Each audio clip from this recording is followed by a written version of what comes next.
Welcome back everybody to Caravan of Garbage, where this week we are taking a look at the first live-action adaptation of Avatar: The Last Airbender, as opposed to the animated series, Mason. I could watch it. It's on Netflix. I've got a lot of free time on my hands. Could have watched this, multi-award winning, I presume, very well-regarded series that people are constantly telling me to watch. But instead I'm like, no, I can't watch it. I got to watch the movie adaptation that nobody likes first. It's got 5% on Rotten Tomatoes. Are you aware of that? Well, I was aware of that, but the reason I wanted to do it this way is because I've seen the series and I wanted someone's perspective having no experience with it whatsoever. Like, how does this hold up as a movie if you've never seen anything about it? Oh, not well. This might be the worst movie we've done.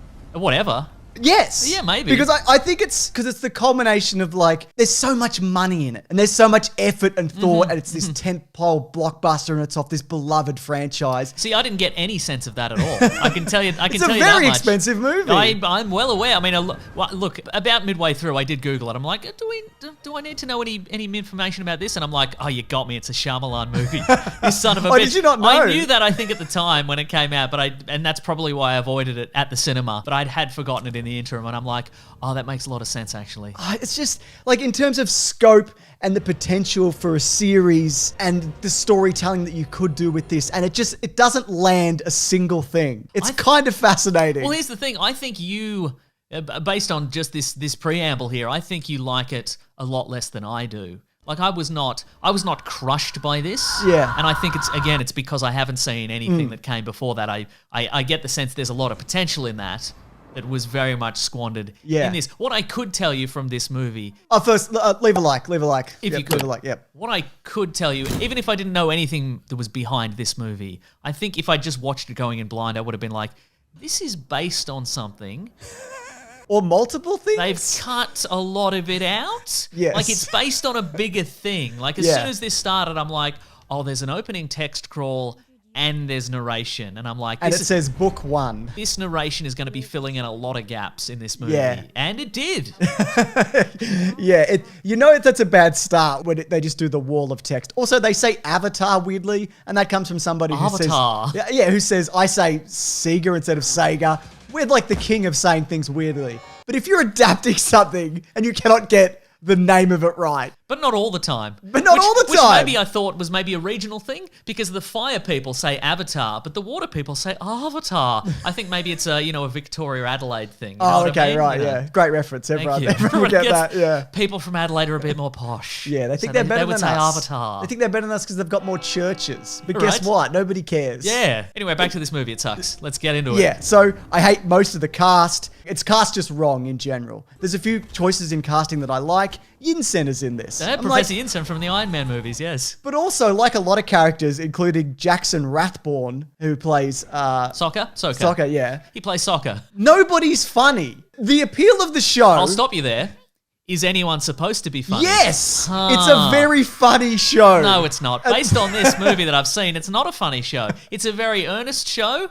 It's a show where they tell you stuff is going to happen and then stuff happened. And then they talk about stuff that did happen, but you never actually see it happen. They'll be like, we're going to go on this big, long journey, but while we're on the journey, we're going to liberate all these... We're going to use our avatar powers, and we're going to liberate all these towns from the evil of the Fire Nation. Boy, it sure was a fun and enlightening time when we did that. You see some of it. You see it for 30 seconds is what you see. Yeah. So also Zuko, the bad guy. Danny Zuko.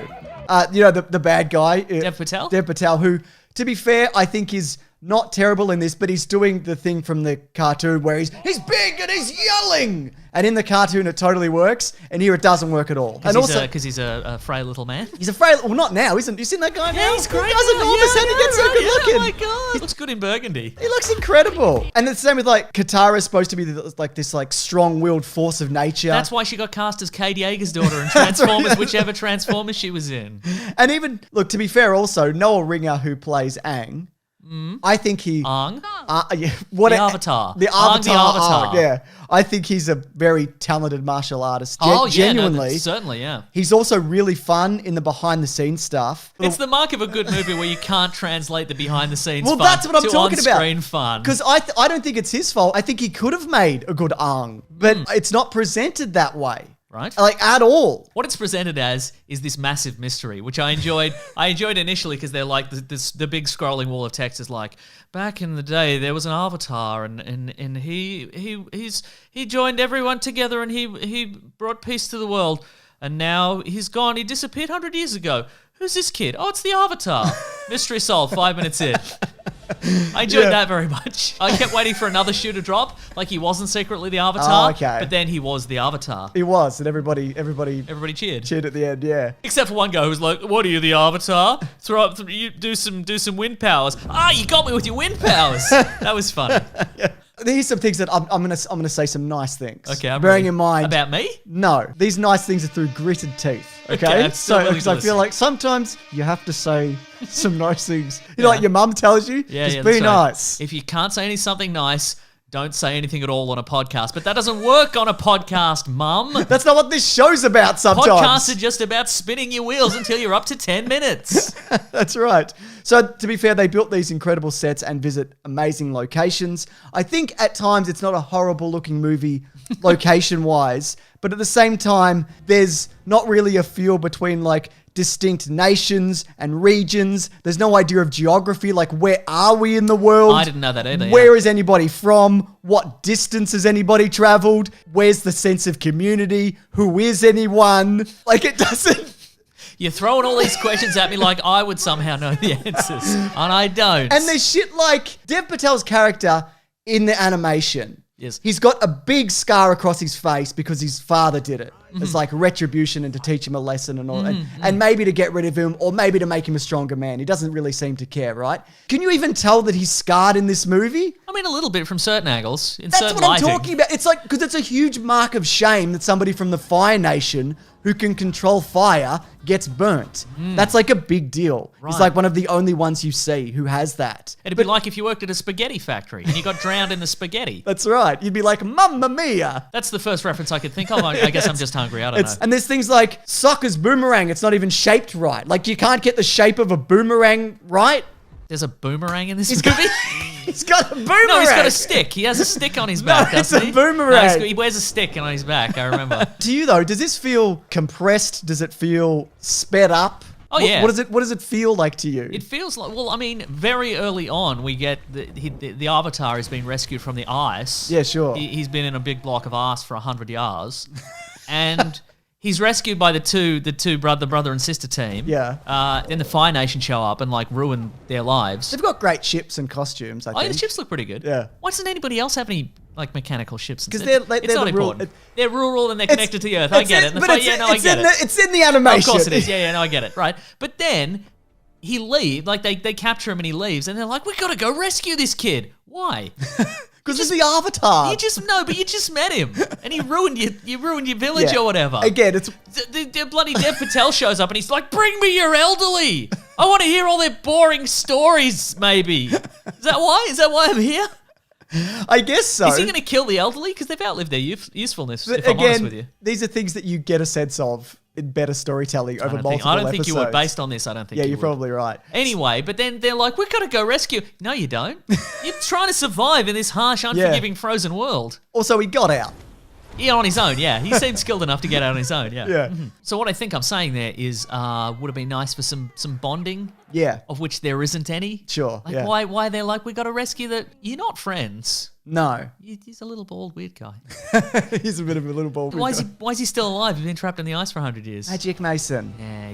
The original creators, they didn't want to do this, but they thought if this is something that somebody's going to do, maybe they should do it. But the studio was like, no, we're going to get M. Night in. He's going to come in. He makes great movies sometimes, mostly set in Philadelphia. So they said, okay, well, then we'll help as much as we can. So they were consulting for a bit, but then they threw away most of their ideas and they had a big falling out. And then they just, Okay. they had virtually no involvement. Sounds to me like the reason this movie didn't work is those Avatar fellows are more trouble than they're worth. It seems that way, Mason, Right? isn't it? Yeah. So M. Night also submitted a 7-hour script, but had to begrudgingly cut it down to 2 hours. But it's like, for me, okay, when I hear that, like I see where you're coming from. You want to tell a larger story, but this is a movie. Movies aren't 7 hours long. Like if you came and said, I want to do book one over 4 movies, Yeah, but you can't just be like, I'm making a 7-hour movie. No, you can't. Well, it's all right. We'll fix it with the aforementioned narration, and we'll fix it with my favorite character from one of the earlier scenes, Grandma Exposition. Do you remember her? I do remember her, Where yeah. they're like, Grandma, what's the spirit world? And she's like, well,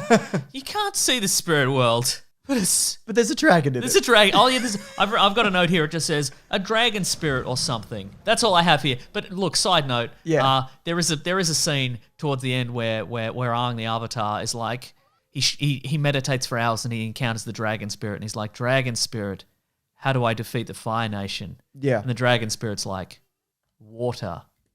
Brilliant. All right. Well, look, we're on the clock here, but I mean, thanks for water beats fire, does it? Is that what? What if he said rock? Oh my God! Thank you for that wonderful wisdom, dragon spirit. I like to think that Aang is gonna like bring that forward into his 20s. He's just gonna be a guy at home, like he communes with the dragon spirit, and he's like, dragon spirit, what should I have for dinner tonight? And the dragon spirit's like, you could have that leftover chili that's in your fridge. Oh, I guess you could get takeout. And Aang's like, yep, get takeout. Good call, Dragon Spirit. Thanks, buddy. You're the greatest roommate ever. But here's the thing, though. He's made up for this. He's one of the only elements that I they wondered. Because here's the thing. I didn't understand the cosmology of the Avatar universe. You don't need to. No, I feel that I need to, and you need to explain it to me. Okay, so the waterbenders get their powers from the moon. Yep. But also a fish. And if you kill the fish, you lose the power. So what was the moon? Yeah. I feel like maybe the... I was actually going to ask you about this in terms of fish, what you understand. The fish is like the power source, yep. And the moon is like the volume dial. So like if the moon's closer, you get more power from the fish. Sure, yeah, But if the fish dies, the presence of the moon will not help you. Yes. But also the dragon is there. Who's the dragon's not the air spirit. What he's supposed to do... Is the air spirit also a fish? What he normally does, no. Okay. He can visit the past versions of himself. Okay. There's hundreds, thousands of them. I saw them. I remember them. He can commune with. Yes. So that's what he's supposed to be doing. Okay. Like he visits the last one and he goes... Why is everything so bad? And he's like, like battles and shit. Wasn't my fault though. But it was. A lot of it was, it turns out. But don't go further back and ask any of the previous avatars. They wouldn't know. The dragon looks bad, for one, and it also doesn't really represent anything. Okay. It's just a dragon that gives vague advice. Okay, but this is from what I can tell, this is a very vague sort of, fantasy world, so it requires a dragon, from what I can gather. Exactly. It feels like Dragon Ball anybody? That's got a dragon. Can this have a dragon? No, it can't have a dragon. Ugh. Also, 30 minutes of extra footage was cut from the theatrical release because Paramount Pictures wanted this to be converted into 3D as quickly as possible in an effort to save money. And this is at the point where they'd already invested $150 million. And one of the scenes, which is included here, features the Kyoshi Warriors, which are a massive part of the story because they teach soccer. Who's this kind of... They teach soccer? They teach soccer, yes. Can they teach me about the offside rule? Because I'm still so confused about that. They play a different kind of soccer where offside is fine. But he's kind of this blowhard, he's kind of macho and sexist. And they teach him... No, he seems like a very reasonable guy. He seems very... No, Mason. No, I'm talking about the animation. No, he seems very loyal to the princess. He meets the princesses and he's like, I've got to protect the princess. Yeah, absolutely. But they show him that women can be warriors too, and he needs to kind of maybe step back a bit and realize that you don't have to save everybody all the time. It's all about friendship and working together. And other people outside of you also have abilities who are female. But in the deleted scene, that I'm like, I wonder what this deleted scene is. They get on the back of the big flying yak. Oh, yeah. Mm-hmm. And some women step out with fans and wave. And I'm like... That's nothing. That's not representative of what they look like. There's no lessons there. Like, you cut this scene, but it's not... I can see why you cut it, because it's not anything in the first place. It's not like you took something out that's pivotal. It's more confusing than anything else. I'm reluctant to blame M. Night for this, because... He had a perfect 7 hours out there. They just wouldn't give it to him. It's not his fault that he, a movie maker, a man who's supposed to make movies to a predetermined length that we as society have all determined is the correct length for a movie, couldn't do that. He couldn't do it by a factor of 3 at least. Yeah, I see what you're saying, but it's not in his wheelhouse, like, at all. It's a huge... Philadelphia. It's a huge jump in budget and scope for him. And it was massively interfered with. He's just not the right person for this, backed by the right people, I think also. And like I remember at the time, because I looked at old interviews and he's like, this is the best movie I've ever made or whatever. And then like a couple years back, he's like, it's the worst movie I've ever made. So it's really that. Wait a second. Did he lie to us in promotional interviews for this movie he was trying to get people to pay for? Yeah, I believe That so. son of a bitch. You know what else is bad about this? The bending. Go on. It's bad and it's slow. There's this one scene in the Earth Kingdom. Yes. Where it's one shot and Yes. there's special effects. The camera's drifting from person to person and there's wire work and everything. But it looks fucking horrible. It looks like absolute dog Well, shit. here's the question I had, and it's faster in the It's the breathtaking. cartoon. Well, because in this movie, it felt to me like one of those movie universes that doesn't exist until the movie starts. Yes. Because it's like, we'll put in this. Everybody's got the powers and they can work real slow, like this Tai Chi kind of vibe, and make these some vague, elemental effects or whatever. And I'm like, so you've been fighting like this for hundreds or thousands of years, and you've never even thought to like buddy up each of the benders with just like a dude who runs at the other guy and punches him really hard in the nuts. Like that's what, because that's all you need. Yes.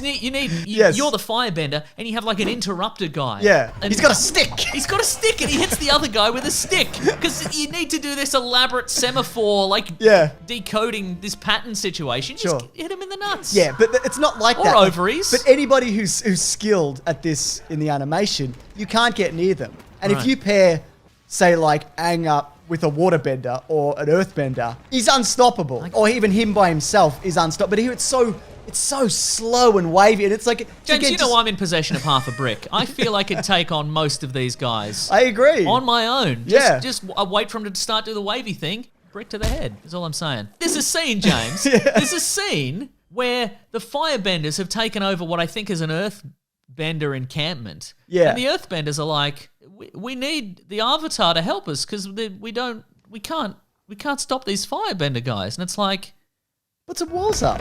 yeah, you Put them in a box. look below your feet. There's all this earth. So the main villain in this Yes. is Mr. Aziz from Spider-Man 2. And that doesn't work at all, does it? Because, again, and I don't want to be like, but in the animation they did this. But in the animation they did this, right? After he kills the fish and the fish is resurrected. I stabbed that bag with the fish in it. Yeah, that's right.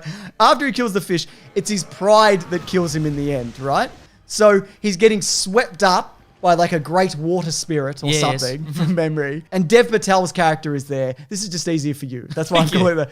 And he's like, give me a hand, I'll save you, right? And his pride won't allow him to be saved by this outcast. And Yes. so he's killed. But in this, some guys just drown him in a ball of water. Like it's, all right, I guess. Great. Back to the pizza restaurant. Awful. Not a good choice. Look, I realize how long this is getting and I knew this would happen. So instead of doing any kind of trivia, what I've done Yes. In dot points, I've compiled a list of things I hate about this movie that we don't really have time to elaborate on. Okay, and I'm going to tell you where each of these points, well, it's really not that bad. Okay, great. I like Cliff Curtis. He's universally great in everything that he does. But the animated series, it builds up the character, the Lord of all the Fire people, of the Fire Nation. It builds up to 3 seasons for the reveal of this character, and he's voiced by Mark Hamill, and he's a terrifying presence.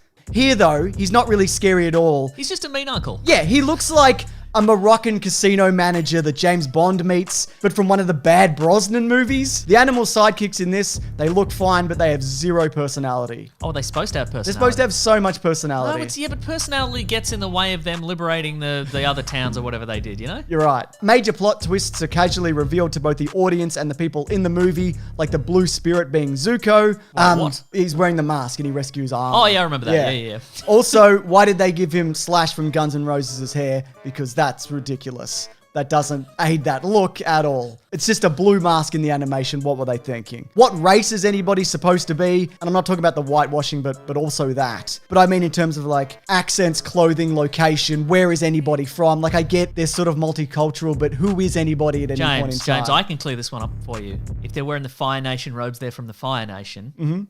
And etc. for the other 3. Okay, right. The logic is clear. Yep. Whoever is from the Fire Nation sounds like they're from the Fire Nation. Is they yelling? And around. And around. Okay, gotcha. And so okay. forth. I apologize. It's boring and rushed, but it's also the longest movie I've ever seen. There's no arc for any of the major characters. Sokka overcomes his toxic masculinity and learns to become a great leader and warrior. None of that is here. Yeah, I don't remember him having any toxic masculinity, which in a way is better for him.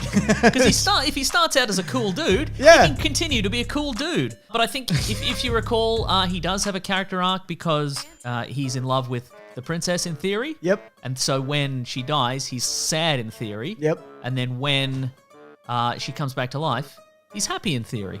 Does she come back to life? I don't know.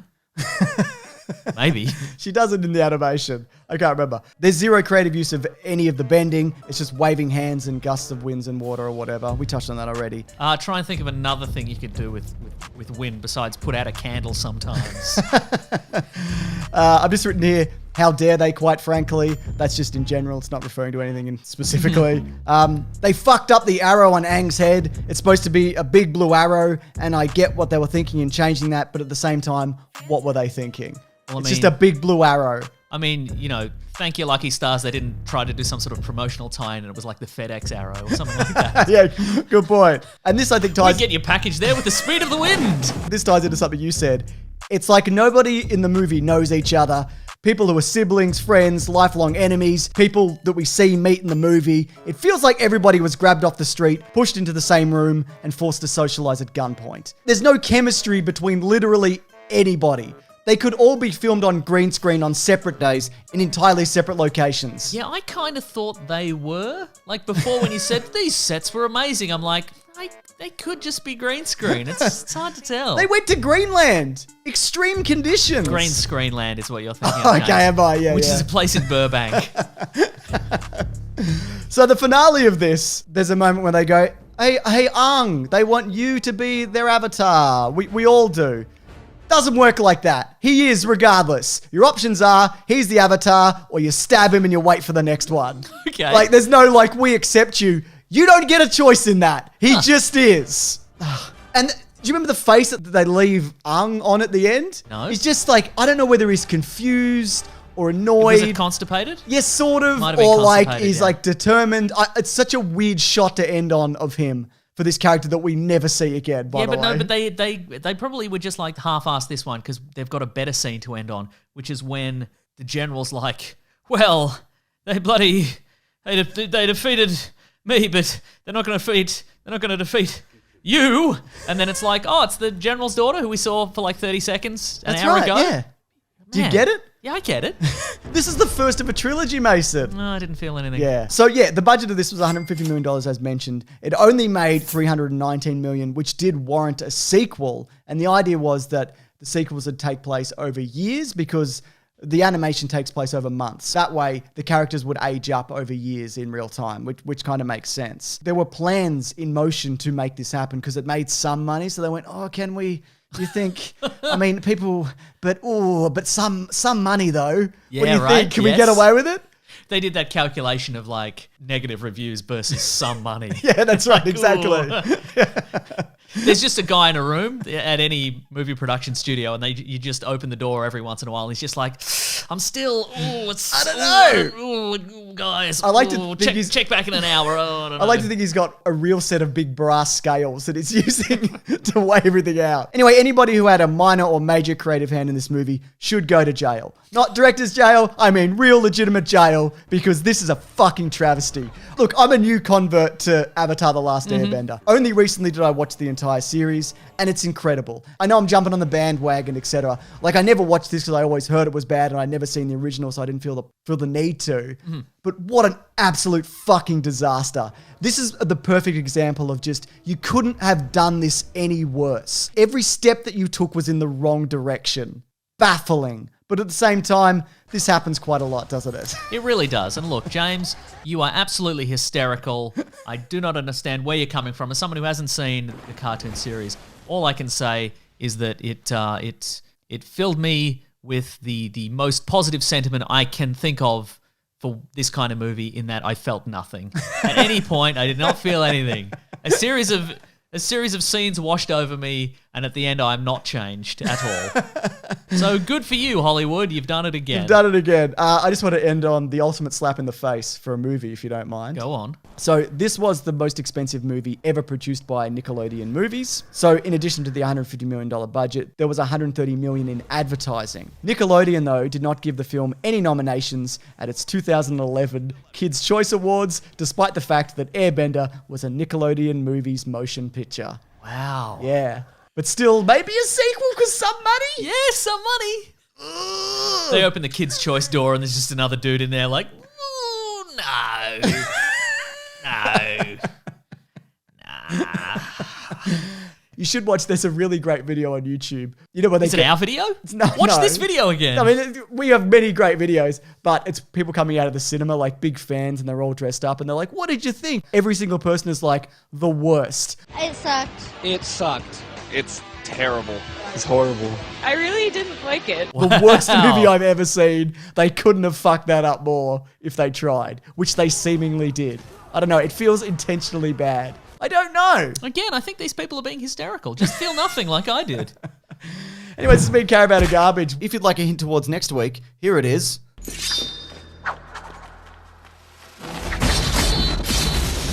And if you would like to see that video early, you can actually head over to bigsandwich.co, where in addition to early videos, there's movie commentaries, there's video game Let's Plays, there's bonus podcasts. There's a bunch of stuff going on there, isn't there, Mason? Yes, we have a grand old time over there. We do have a grand old time. And we have a podcast called The Weekly Planet, where we talk movies and comics and TV shows. Swing by every Monday morning if you do want to check that out, or other days of the week, because it's still available then too. That's right. Yeah. And your convenience. Yeah. Anyways, I'm at Mr. Sunday Movies on Twitter. I'm at Wikipedia Brown on Twitter. How dare they, Mason? How very much dare they? And I'm not having it.